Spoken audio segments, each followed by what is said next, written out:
Tatizo sio kwamba hauna nguvu za kiume. Tatizo ni ubongo wako umeuzoesha msisimko wa hali ya juu kutokana na kutazama video za ngono. Najua wengi mtabisha, lakini ukweli ndio huu.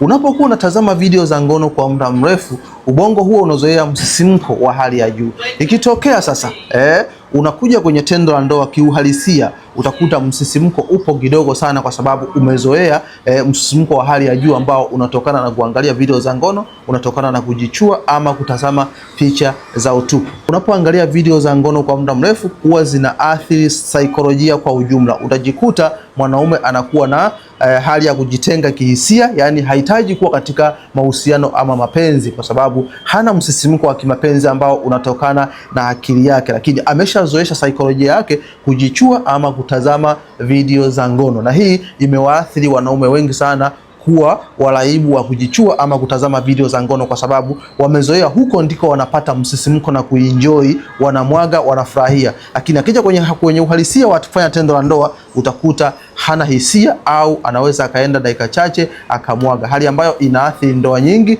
wanawake wengi kuchepuka kutoka kwenye ndoa kwenda nje ya ndoa, kwa maana kupata furaha zao, kwa sababu wanaume wamekuwa hawalizishi kwenye tendo la ndoa kwa sababu wamezoea kutazama video za ngono pamoja na kujichua.